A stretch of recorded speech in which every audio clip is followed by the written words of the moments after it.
everybody. I'm so happy that you're here. This is When Women Wine, and I'm Miss Tisdale. I have somebody very special with me today. Go ahead and introduce yourself, ma'am. Hello, I am Jennifer, but everybody calls me Jen because I don't look like no Jennifer. Jenny from the block, you know what I'm saying? Obviously, you don't know, but Jen is actually my roommate. We live together, and this is our home. So we're literally inviting you guys into our house. Welcome and be grateful. Listen, I want y'all to take a minute and like and subscribe and go follow the Instagram, go follow the social medias When Women Wine, because you know your girl I need that love. Like, yes. I need to, and she deserves it for sure. Oh, that's so sweet. Anyway, it'd be very appreciated. So today we are gonna be drinking. Now I gotta take a minute because it's a mouthful. It is. I feel like I'm gonna be like, can you repeat this? Right?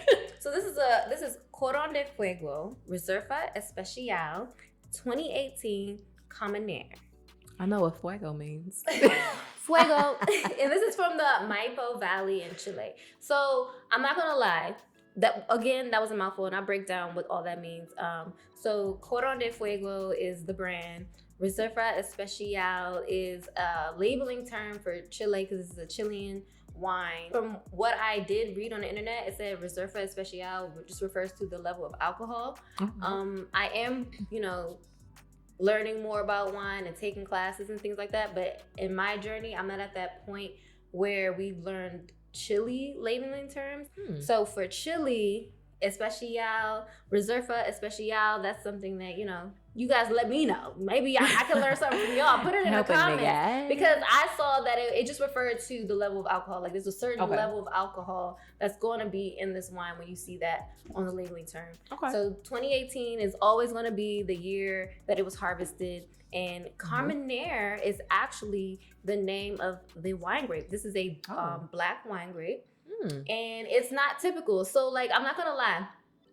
I was very hesitant about, showcasing this wine on the show so early because it's not something that you hear all the time. You're like, Carmenere, Carmenere. I don't see that. But at the end of the day, I said, fuck it. Like, we're here to learn something new. Right. We're here to diversify our palates. We're not experts, but we want to, if you're here, that's because you love wine. You probably want to know a little bit more about wine and you want to talk some shit. Let's be real. So I said, you know what? I'm going to give the girls something new. I will say that this particular wine is very similar to Merlot. Okay. So if you like Merlot, then Carmenere is like another wine that you can try and taste, and that might be for you. Okay. Putting it out there. Nice. So what you can typically expect from a Carmenere is going to be dry, obviously. And for you guys that don't know, dry just refers to whether it's sweet or not. It's either sweet, dry, medium sweet, blah, blah, blah. I'll get into all that in a different video. Medium to high acidity, high tannin. Okay. And tannins, that's going to be something that you are only going to see in red wines. Nice. And it's going to be full-bodied, often oak. And when you get that oak, typically you're going to get like chocolate and coffee flavors. So we'll see if we taste a little bit of that, but it does vary depending on like the time of the harvest season that they actually harvest it. I will say that's just interesting to me because whenever I have gone wine tasting, they're like, oh, you taste the notes of this chocolates and this. I'm like, okay, girl. Okay. Well, if you taste it, girl, then I must be tasting it. But whatever you say. I mean, but how you're I'll let you continue. I'm sorry. I wasn't just going to ask you, since you've been doing the sommelier thing, have you been noticing in taste? I will say that. So at the end of the day, when it comes to identifying notes, whether it's, aromas, which is the nose, or flavors, which is, the tongue, the taste, it just comes with practice. Okay. I feel like anyone can be a sommelier. Yeah. You just have to be dedicated. I will say that. You definitely got to be dedicated because it's a lot of information, guys. It's so much. There's because wine is so global. Right. Once you get into the foreign countries, that's when it's what the fuck is they saying? Like, Right. what? It's a lot. And there's regions and there's sub-regions, and then each region takes on a different characteristic. So, like, the point of a sommelier and why sommeliers are so amazing is that they can taste the wine and know, like, okay, I can point exactly where this is from, because each region it's specific. Okay. You can, like, harvesting styles, region, country, all of that determines the taste of the wine. And once you start to taste more and learn more about it, you become familiar and be like, oh, okay, I've tasted this before. This is New Zealand. This is South African. This is XYZ. Gotcha. That makes sense. But it just comes with practice. That's all they say. And I'm like very beginner. I'm a baby fish in this. So no, I mean, but you giving me a lot of information, because like I said, when I go wine tasting, I'll be like, okay, well, just pass the drink, because I don't know what you're talking about. But you're breaking it down for me, so I'm like, okay, that makes sense. Like, I'm from California, so the only really like wine country we have is like Napa Valley, which I haven't been to yet, but y'all stay tuned because we're gonna be there. And that's the only, so like, for me personally, like Napa Valley to me has like sweeter grapes. Yeah. In a way. They have a range of grapes. Just so you know. Like, they have a range. Napa, Sonoma, Santa Barbara. That's my favorite city. Oh my God. Yeah, it just depends on what you're looking for. Okay. So moving on. Tiger me. Can I get a take? So look, before you taste it though, let's swirl it. Okay. We're gonna give it a little swirl. Swirl for the And then girls. I want to smell it. So I am gonna stop you for a second. Okay, I'm doing it wrong. Everybody like automatically wants to hold the wine from the glass like this, but technically and typically, I mean, at the end of the day, preference trumps anything. But you should hold it from the stem. Okay. Just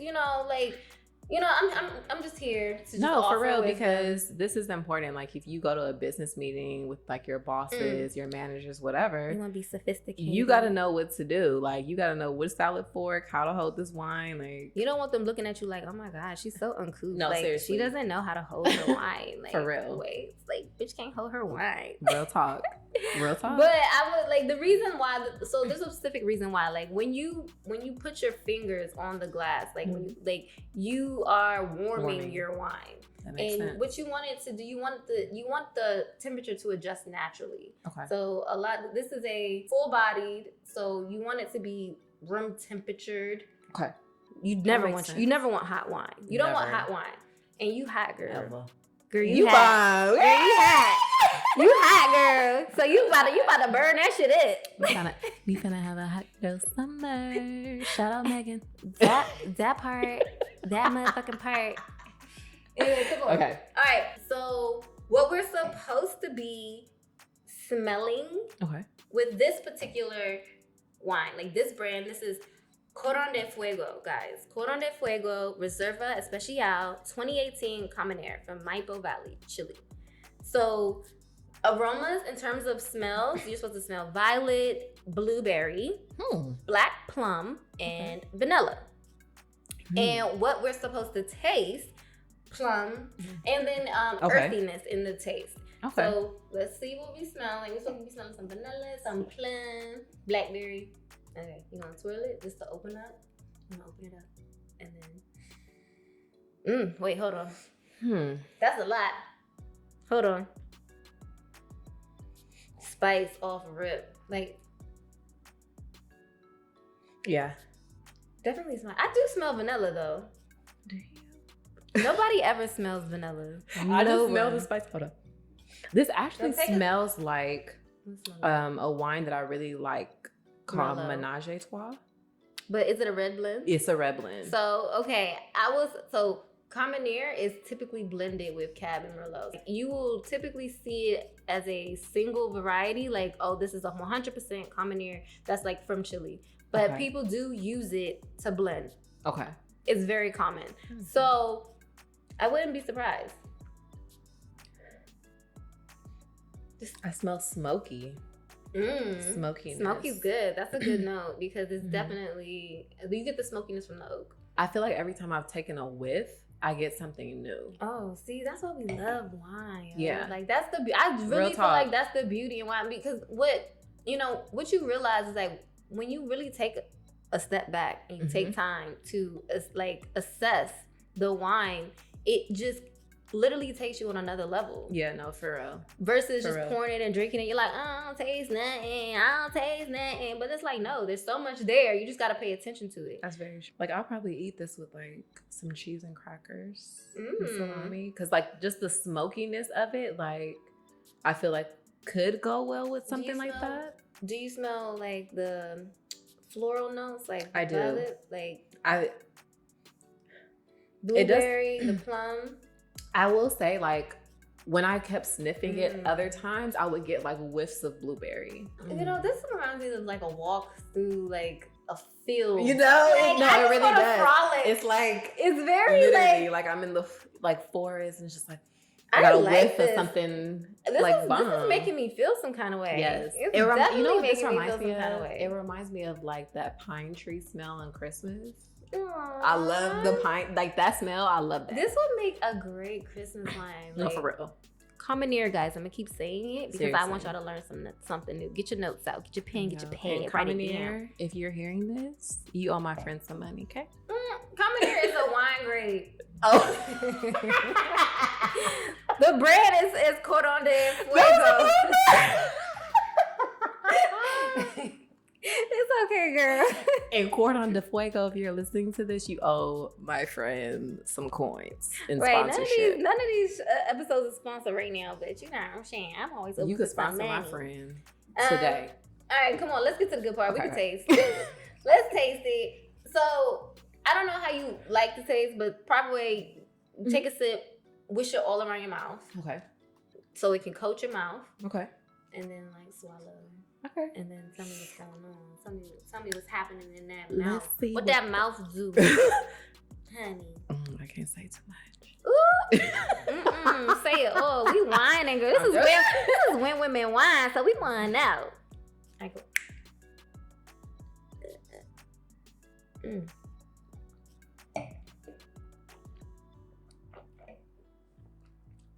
Wow. That was actually better than I expected. Ooh. That was better than I expected. I didn't expect it to be that smooth at Ooh. all. Ooh. I like that. Ooh. And I'm not even a red wine person. Oh my God. But I am feeling the tannin. So like when you get the dryness, so you didn't swish, I noticed. I did. Did you swish? How are you swishing? I'm like okay, I swished, but I didn't I'm swish swishing enough. as if I got mouthwash in my mouth. Okay. Like, cause you want to coat your mouth. You want to get like under your lip. You want to get the back of your throat. You want to like coat your mouth. Well, I will say I taste the blueberry. You taste the blueberry. I taste the blueberry because, well, you know, because we live together, I buy blueberries a lot and I eat blueberries a lot. So I can taste it. Oh my God, I agree. Berry. I can taste it. And plum. I taste the berry and the plum. Definitely taste oak. I taste that oaky, earthy. But it's like this shit is bomb. It's like oaky, smoky. But it's smoky. Oaky, smoky. It is. It's girl, oaky, what you smoky. on, girl? I'm on that oaky, smoky. I love it. I'm sorry. That's funny as fuck. And I wasn't even trying, but you feel me. But no, this is actually really good. And I'm not a red wine person because normally I don't like smoky stuff, but this is very smooth. Move out the way, Pinot Noir. We got for real. We got a new red wine that's about to set the table on fire. Way more than the Menage a Trois. Like Menage a Trois be giving me a little sting. Okay. This is really good. Okay, I'm not even gonna lie. Cordon de Fuego, you doing your thing. But no, for real, I agree. Wow. It's very smooth. But what I was trying to refer to is the tannin. So like when you feel the dryness, like around, like under your lip, like that's tannin. Like it just makes it's like under the lip, and it's like a dryness, and that's how you know like, oh, this has high tannin, and I definitely taste the tannin. I will say that the feeling in my mouth is so contrasting because it's smooth, but it's a lot at the same time. It's like it's so much going on, but then it's so subtle in my mouth. Like it's a party happening. I know you guys came here to not only like, you know, you want to know some more about wine, you want to get into the juicy part of it, but you also want to know like, all right, y'all drinking this Carmenere and y'all saying it's great, but like, what do I pair it with? So I got you. Yes. Just know your girl got you. So when we talking cheeses, we want to do like goat cheese, mozzarella, feta, like you can, pepper jack too. So I think those are very common cheeses. So this is a very versatile, great that you can really, there's a lot of things that you can eat this with. It's not like, a Chardonnay where it's very specific. You can kind of be all over the place with this, which makes it great. So we're talking goat cheese, mozzarella, feta, pepper jack, all that great stuff. Okay. So when we're talking meats, lamb is like the first thing that comes to everybody's mind. That makes sense. Yeah. That makes sense. For all my sophisticated honeys. But just because like lamb is not as, it's lighter than beef. Yeah. So that would make, that's dope. Yeah, but in terms of flavors, you can go there. You can go all the way there. But we're talking meat, so like lamb, carne asada, roast, and like flavorful chickens, like all of that, like beef brisket. Go there. If that's what's on your plate, then Carmenere is like what you should be ordering if you want to like compliment it and be like sophisticated. Come on. When we're talking vegetables, we got olives, roasted peppers, black eyed peas, kale, like all that normal shit. Right. Cool. This will go well with it. What you want to avoid are light dishes that might be overpowered by the character of this wine.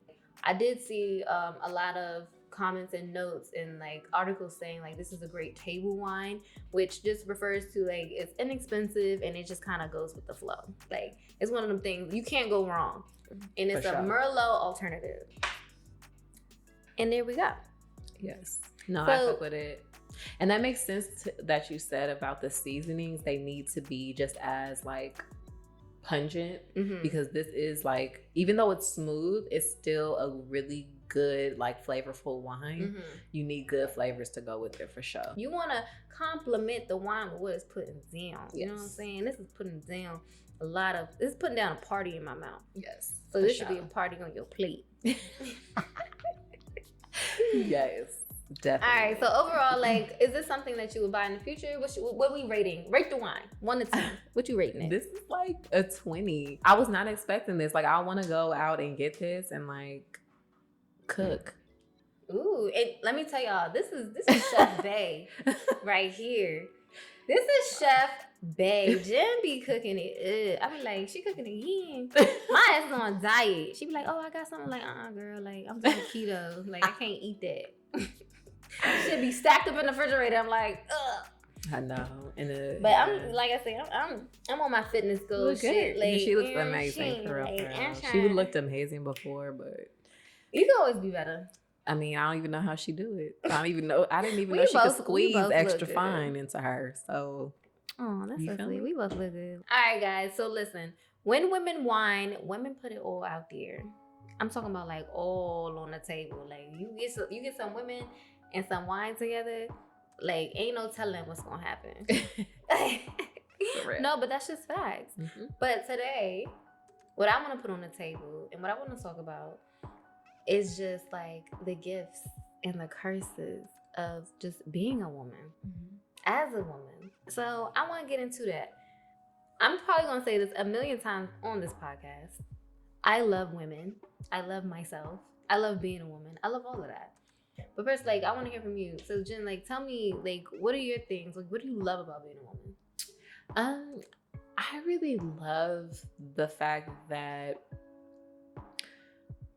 women have such a great ability to truly tap into both realms. And what I mean is we have such a great ability and an innate ability, something we're born with, to tap in like physical realm, but also a spiritual realm to where we both feel both. And we're intuitive enough and have great intuition to really be like, you know what?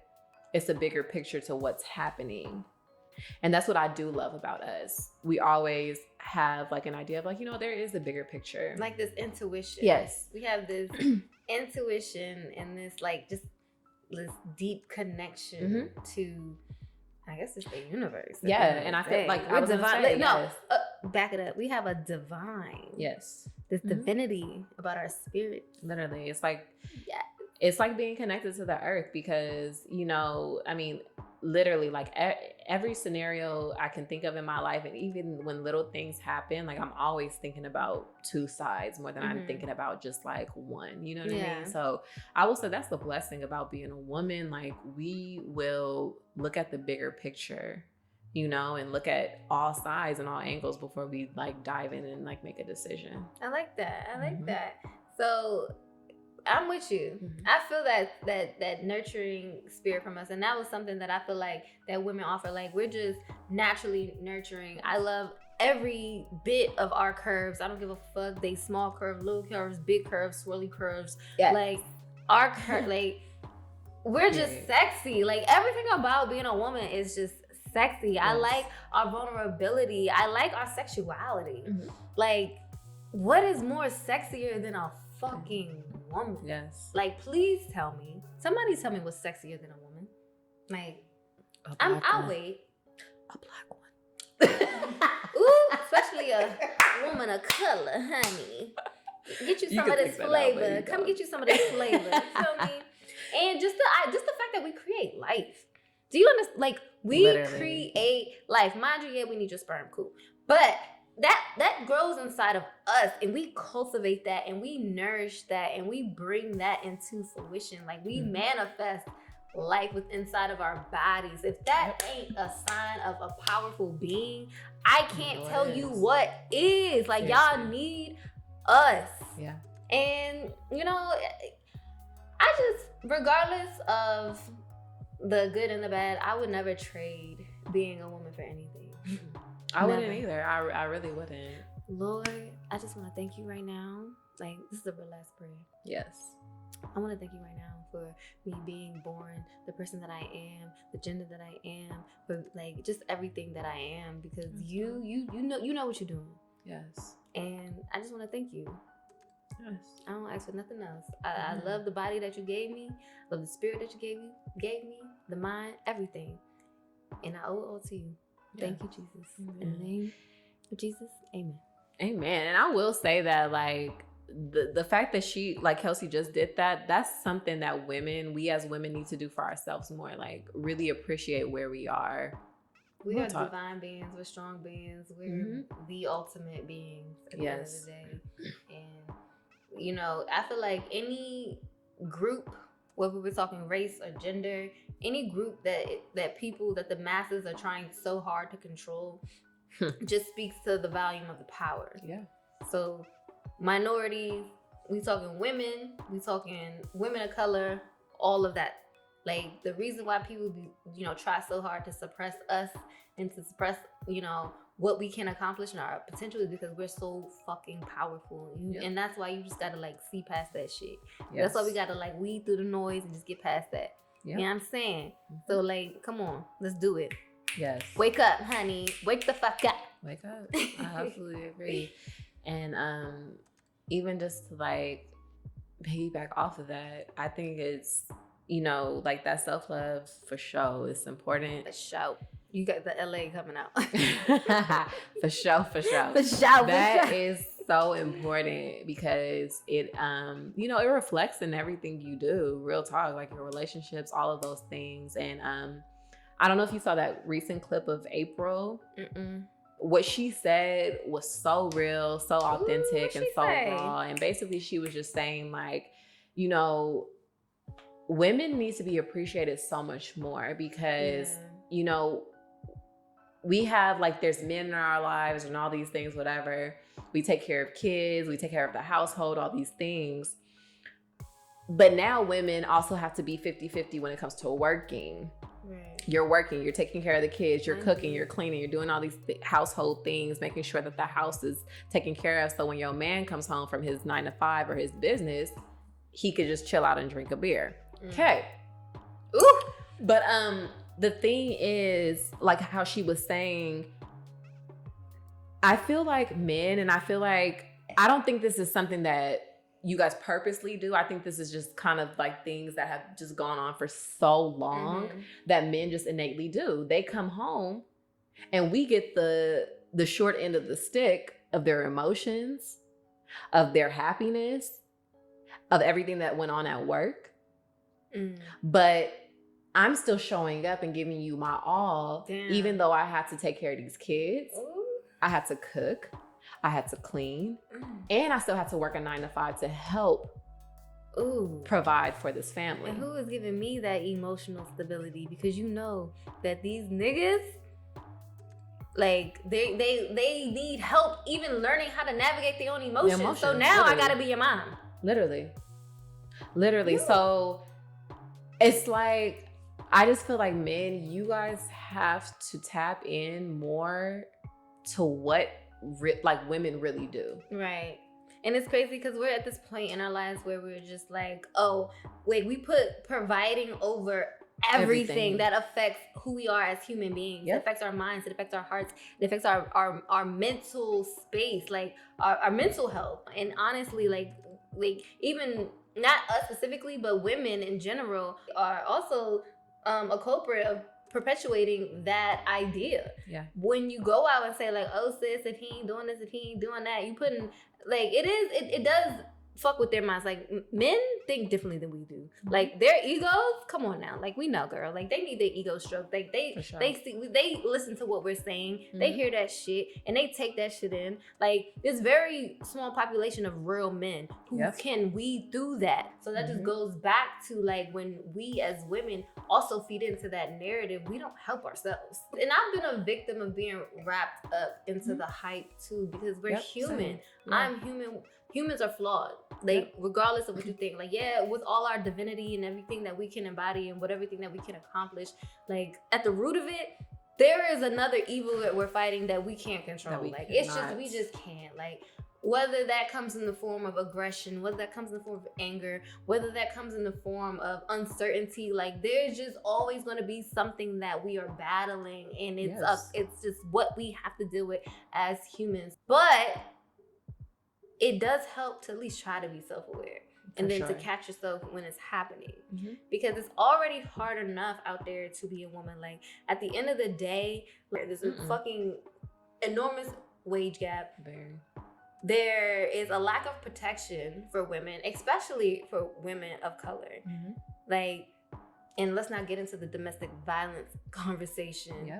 You know, sexual violence, and then this like unattainable beauty standard that is perpetuated on us. And like we can sit here and we can dive deep into it and we can blame men for it all we want to, but at the end of the day, we are also we're also responsible for pushing those same narratives.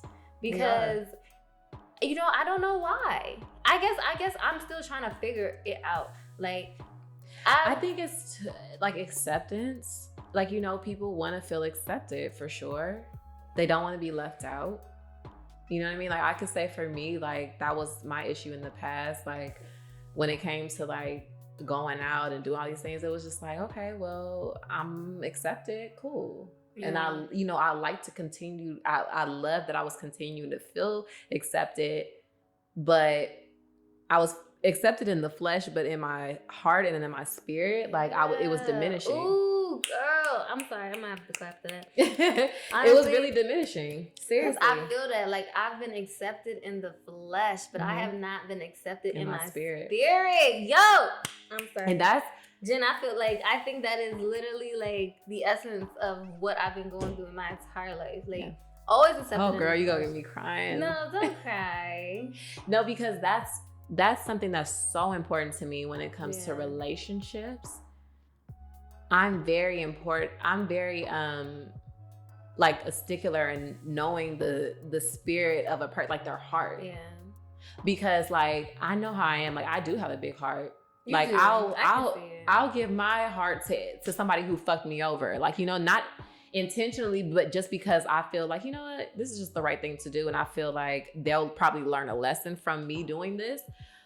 But I feel like I do get a lot of times the short end of the stick where I'm just like, okay, well, I'm invested and I'm getting to learn your heart, but you don't want to get to know mine. So because I am the one to always give, I'm literally like, I get so lonely because like a lot of times I'm giving, even if it's not immaterial, I'm giving emotion, I'm giving something.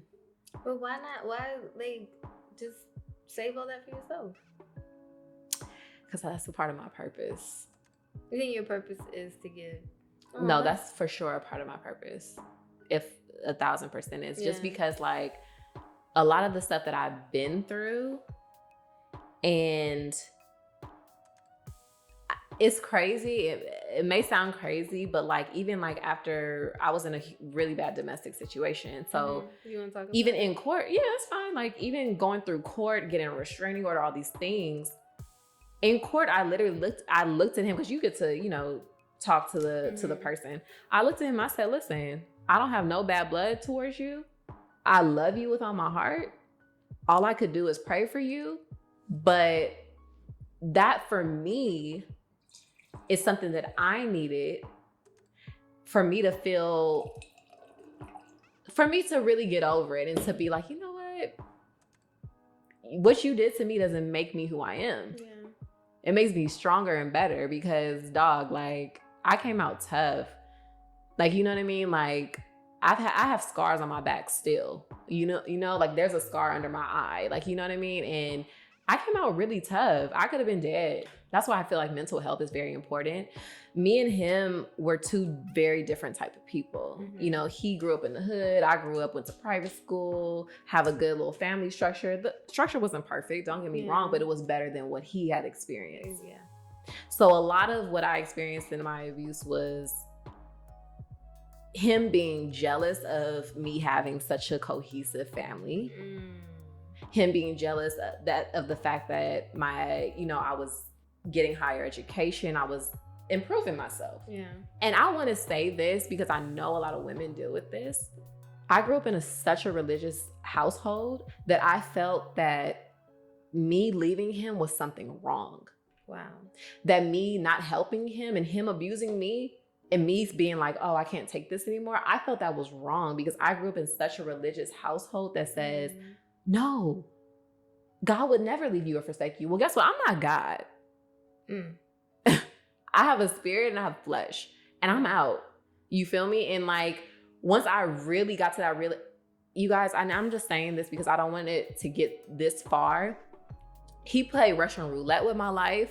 It took him to hold a gun and him to fracture my nose for me to really realize, damn, this is not it. Do not let Christianity, your Muslim beliefs, your Buddhism beliefs, none of that. Do not let your beliefs deter what's actually happening in reality. Because that's what I did. I believed in Christianity and I still do, but I understand it now. And I understand that what I was being taught was control and not free will, because that's what God is. God is free will, not control. So I will say to those that are heavily religious, heavily have been raised in a religious background, look at your reality and make a decision off of that, not off of, oh, I can't leave this person because God doesn't want me to do that. No. You're being hurt. You're being manipulated. You're being mistreated. God don't do that. So let that shit go today. No, and like, honestly, that's a powerful story. More women we would like to think about have similar situations. Do you think that that's a curse of being a woman? Life in general is gonna come with, like good days, bad days, all those things. So I feel like you said, everybody deals with their own internal things, internal demons. I wouldn't say it's necessarily a curse because there is a blessing out of it. Like what? What's the blessing? I would say the blessing out of it is that when I still show love to people that have taken me for granted, and I could be like, okay, boom. I'm not gonna come back and retaliate. That's what I mean. Not show love as in, oh, I'm gonna stick around. We still gonna be cool. And I'm gonna just be like, no. What I mean is I have enough maturity to be like, you know what? I still wish you well. Mm-hmm. I'm not gonna say nothing bad about you behind your back. I'm not even gonna tell nobody about the situation. Yeah. I don't even want nothing bad to happen to you. Like, you know what I mean? That's what I mean. I feel like because of the type of heart I have, at the same time, I still want the best for others. Yeah. I feel like as a woman, I have experienced certain curses. Mm-hmm. And for me, I'm just gonna put it out there. And Yes. I'm just gonna be blatant with the shit. It's my sex. Mm-hmm. When I say my sex, like I'm just talking about everything. It ain't just about physical sex, but like I realized at a very early age that I did have a sexuality. Mm-hmm.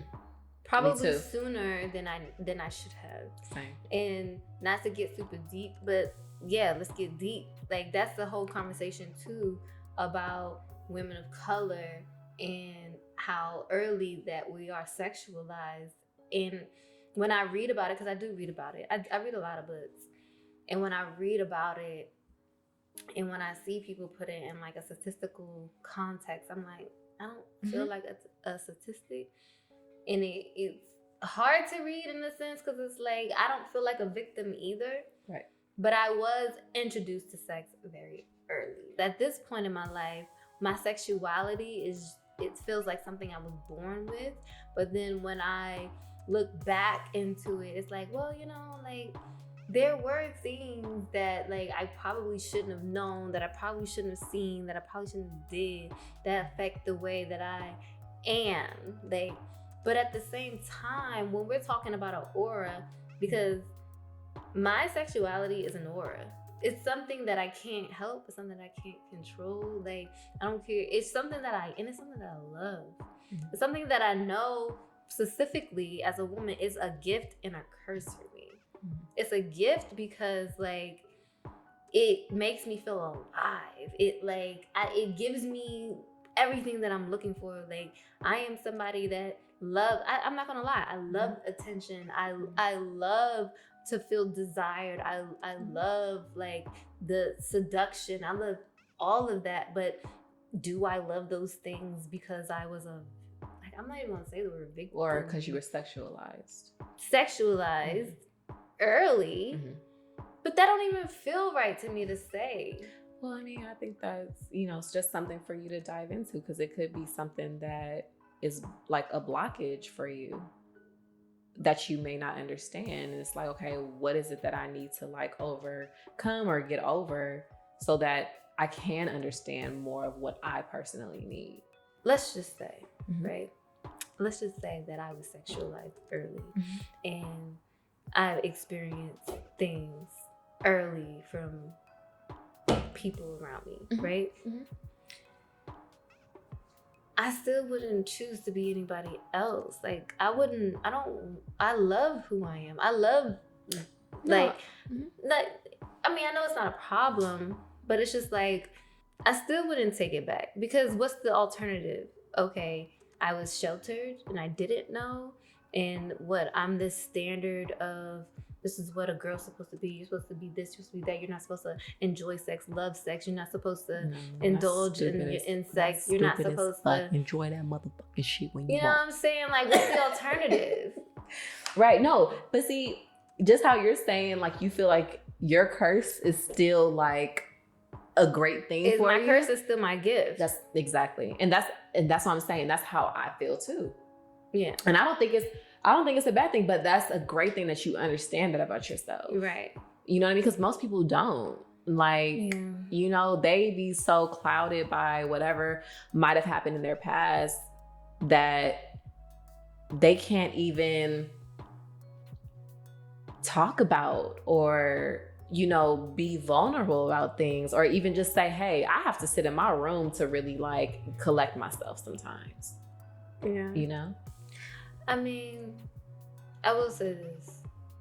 The fact is, I do love who I am, and I wouldn't trade myself for anybody. Like I don't know how to be anybody else but who I am, and I'm the type of person where I'm gonna work with what I've been given. Like regardless of the trauma, regardless of what the reason is. Like we could spend our whole lives trying to figure out the reason and the root of why we are who we are and what happened and who to blame. But the fact of the matter is, you need to deal with what's in front of you. Yes. Like, this is who I am. Regardless for, like, yeah, we can understand it because it helps you to learn how to deal with it. But if you're trying to understand your past just so you can put blame and to like associate and like to just adjust your hurt to something else, that's not healthy. The best thing to do is like, all right, I see where it came from, but the real focus is like, what do I do moving forward? This is who I am. I can't change that. Yeah. I can't change that. But I will say that like I do feel that I do battle with like two versions of myself. I feel like I've had multiple influences. Like I've had this good girl influence, but I've also had this bad girl influence that comes from that typical bad girl that is hyper sexual and very aware of her sexual aura and her sexual power. But at the same time, I had this very nurturing, very supportive family background and opportunity that allows me to navigate into both worlds. So growing up, I've always had this like battling polar opposite decision of who I wanted to be as a woman, and it's just been very confusing to me. And when it comes down to sex, like I love that shit. Like, and you know, I think the thing for me and bringing it back to why it's a battle is because like I can recognize where it may have stemmed from. Like I point out a lot of things like sexualized very early, this and that. My parents were very busy. I'm the youngest. I hung out with older kids. I experienced sexual experiences before the age of 10. All of this, like, however, I like that part of me. Yeah, like embrace all of that shit. And I think that's just the part that I've been dealing with, because like given all the circumstances, like it's still something that I love about myself. Yes. But the things that I'm ashamed of, or I'm not ashamed because I'm ashamed. I'm ashamed because society tells me to be ashamed. Don't. Don't. You are way too beautiful, so educated, so ahead of your game. Like, fuck that shit. Society is telling us not to do this YouTube right now. Society is telling us not to record this shit. Who gives a fuck? I'm so proud of you, Kelsey. Like, I don't think you even understand. And like, we may not talk about it much, but I'm very proud of you and I see what you're doing. And you're making strides. Like the stuff we've talked about, you're making strides. You really are. You really, really are. You know? And it's all coming full circle for you. God has not forgotten about you, not one bit. I can tell you that for sure. You motivate me so much. You don't even understand. Like, you're so motivating. And you have so much to offer. Society is always going to be fucking society. That's what it's going to be. But guess what? Society is not getting in no public, open, vulnerable spaces to be real. You are. I did not want to cry today. And I didn't expect that. But honestly, the truth is, I don't think I ever said that. I really love you. I really do. I really, really do. I care so much about you. I really do. I really do. I think it takes a lot to admit that you can be ashamed of yourself. Yes, it does. Like, and when I talk about being confused about what woman I want to be and what role I want to play, it comes from that. My sexuality has for sure affected, all my relationships across the board. Like, let's just be real. But like I said, the reason why I got emotional is because I don't feel like I've ever out loud admitted that I do feel shameful about some of the things that I love about me. And that's why it's emotional for me. That's why it's confusing for me, because I can feel ashamed but empowered at the same part. The same parts of me that I am ashamed of are the same parts that I absolutely love. Yeah. What the fuck? Yeah. How is this not two people? Yeah. No, I get you. Like I get really upset with myself because I observe too much instead of taking action, instead of taking initiative. When I see things, I let things play out. Yeah. And that's something I have been ashamed of, because literally, like, my domestic violence situation, it shouldn't have played out that long. But it played out because I allowed it to. I was too comfortable with being an observer, and I was too comfortable with being like, you know what, oh, he'll get better, I'm gonna heal him. No. Yeah. I have to be real, like, Jen, like, you are too nice sometimes. Yeah. You know what I mean? Like, you know, and for me, it's just like, those are things I hate to admit about myself, and I'm trying to work on, because I do have a problem with finding that balance, that gray, that middle, to say, okay, I'm not gonna be too much of a bitch, but you know what I mean? It's about setting boundaries. I think, well, you know, and to your point, I just think that what we need to normalize is just being who we feel comfortable being. And like, you should be able to live in a space where you could give and where you could love and you could not feel bad about that. You should be able to live in a space where you cannot feel like, oh, I'm giving and I'm being taken advantage of. It shouldn't be like, oh, that's just reality. That's just the world. You got to learn how to protect yourself. Like, no, why can't I just find a space where I can love, be surrounded around love, and give and be given to and be poured into as I'm poured into others? Like, why can't we normalize that? I swear, I do thank God for blessing me with a strong personality, because I can sit here, I can cry, I can sit here and I can be vulnerable with you guys, but at the end of the day, like, ain't nobody breaking me. Like, I'm definitely going to keep moving forward. Not to toot my own horn, but like, you have to be able to acknowledge your faults, acknowledge where you lack, acknowledge like where shit is fucked up, because when you are standing in front of people saying like, this is who I am, like, this is all the ugly, then all the positive shit speaks for itself. Like, I can give you the good and the bad, and I gave that to you, and I just feel like it's important to normalize those spaces. Like, let's stop trying to put everybody into the same box. I hate that. There's a box of nurturing people. Like, you want to be loved and give love, this is for you.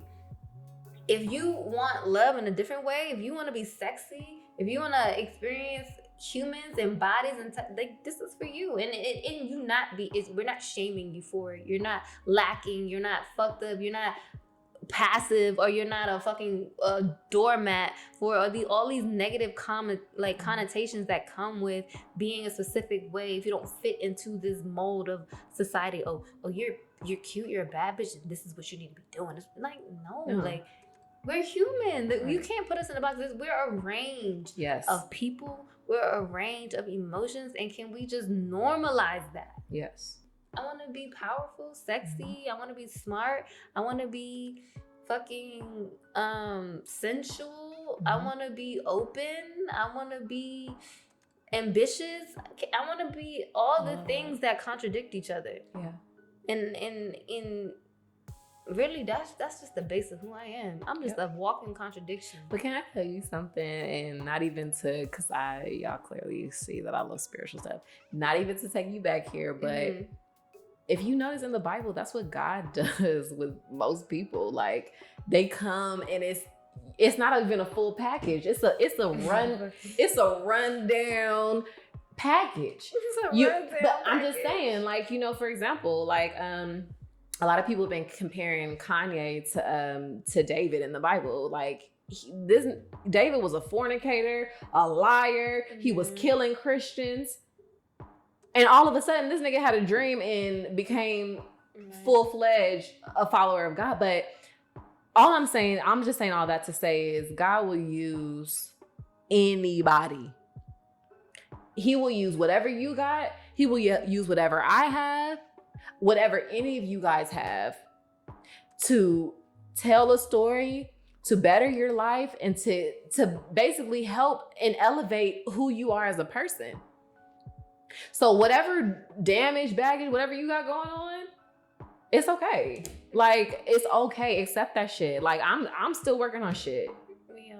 We all still working on shit. You and your mom for going to counseling. Like, I keep telling myself, like, I'm gonna get this bag, y'all, and I'm gonna take my whole family to counseling because we all need it. Yeah, and for me personally, I had to do the counseling thing because it was a generational curse that I knew I had to break.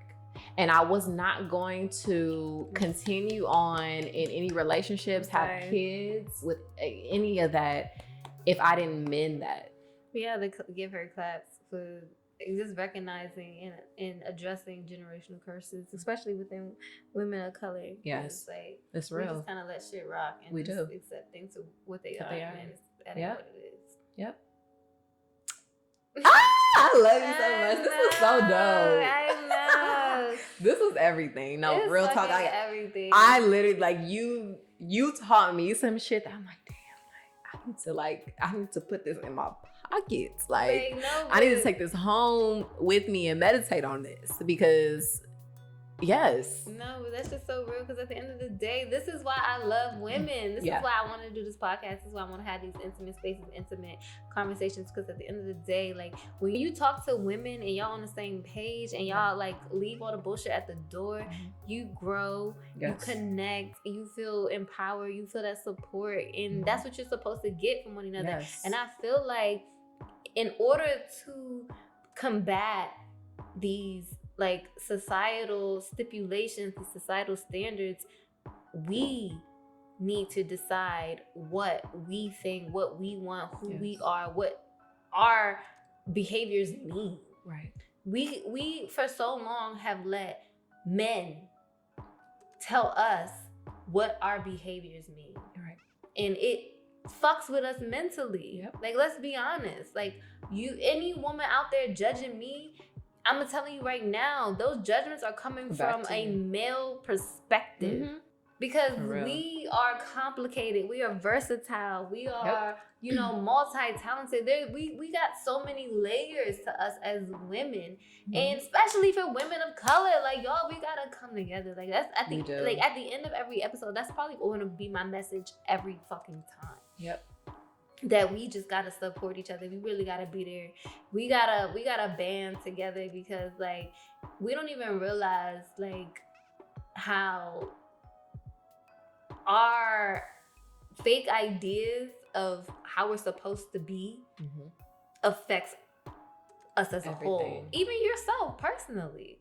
And when you go on Twitter, when you go online, and when you write in those comments, and when you ready to throw judgment on another woman, or you ready to say this or say that, like, just evaluate, who are you? Right. Because just know that every hurtful word that you spew out your mouth affects all of us. Hell yeah. It affects every single last one of us as a woman, especially women of color, like, bringing down other women of color. Like, it affects all of us. You might think it's fun and games and it's funny and it's this and it's that and it's entertaining. Like, yeah, I get a lot of laughs on Twitter. However, like, at what cost, guys? At what cost? Because some of us really be going through shit, and it be things that we just are dealing with, like, as a result of the world that we live in. So let's be a little And just nicer. one literally last thing, because this happens a lot. I just want to say that when you are out here and you're trying to be a better woman, you're trying to be more supportive, you're trying to be, like, less judgmental, if you get that back and you're trying to be that nice person, still be mature. Take the high road. Please take the high road, because there's not enough women that are doing that. There's not enough women taking the higher road. There's not. And we're getting back to the same place of reverting back and then judging all these. Continue to take the high road, and then you'll start meeting people that fall in line with who you are. You'll attract your tribe. Yes. I love that. So before we wrap, I tell all my guests, like, these people came here to, gave me a piece of their life and some time out of their day to spend with me. So because they did that, I want to show my appreciation and give them something to leave with. So I ask all my guests to come with a nice little beauty tip. Yes. All right, so I asked Jen to come with something that she swears by. This is her beauty tip, and just, like, lay it on us. What is it? Okay, So, I don't know. There may be a lot of women out there like me. I know that there are. I tend to have very heavy periods, and that's just from hereditary. Like my mom has a sister, all of that. And I also have my family has a history of fibroids, and I don't know if a lot of women know, but perming your hair, perm actually causes fibroids. Yeah. What? Yeah. Like perming your hair. Perming your hair. Okay, well, I just learned something. So, and it was like on the news and everything, like, and I learned about this in 2013. But yeah, it's linked to fibroids. So if you're perming your hair, I would encourage you to stop. But for me, I was on so many different forms of birth control that my hormones kind of got out of whack. And basically, this is called Ovary and Uterus Clean. The Hood Healer is actually who put me on. So shout out to her. The Hood Healer. Yes, shout out to her. I love her. I'm gonna link that right here, or right here, or wherever I'm gonna put like a link. I don't know, because I edit this shit myself. So yes, we'll figure it out. Here. It's gonna be there. I will say, so I have had pills, I have had the IUD, I have had so many different forms of birth control, and they have all done something to fuck me up. Ooh. So I recently, literally 2 weeks ago, got the copper IUD out of me. I tried that because it's non-hormonal, but so basically they just put it in your uterus. Is that like the Marina? It's like the Marina, but it's zero hormones. But the thing about that is it's still compromising your body because it's something foreign in your body that it doesn't recognize. And so my body was like not happy at all. So I got it out of me, got on these pills. What you do is you take 3 pills, morning, noon, and night. So you take a series of 9 pills. So morning, take 3, afternoon. 9 pills? Sis, like. But let me tell you, so it's all natural herbs. All right. When I tell you my period went from 10 days to 3. Ooh. Yeah. 3 to 3. I'm on 6. I had no bloating like I tend to normally do. No breast swelling like I tend to normally do. My breasts get extremely tender. No mood swings, no headaches, no feeling sick, nothing, no cramps.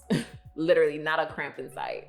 So I just encourage you guys. This is something that really, really helped me, and it got my hormones regulating properly like they should. I'm gonna tell y'all right now, I PMS like a week before and after. Same. Like we talking about a 3-week thing. No, like I feel you, because literally I'll wake up sometimes when my period is about to come and I'll just feel depressed. Like what? Why? Yeah, I started taking this. I was popping up in the morning, like ready. Oh, sorry. Last thing with this too is fibroid shrinking. So if you do have fibroids, all the women that said that they have fibroids, their fibroids shrunk in like a week. I love it. I think this is great. Like I'm all here for pills. Okay. The all natural one. The natural pills. Mm-hmm. But if y'all trying to turn up, like, I mean, I'm with that shit too. So we just put that on the low. Keep on low. This is vegetarian for all our vegetarians out there. But if you like me and you got some crazy PMS symptoms, that might be the way to go. So we're gonna link all that in the description below. And once again, please follow us, like, comment, subscribe.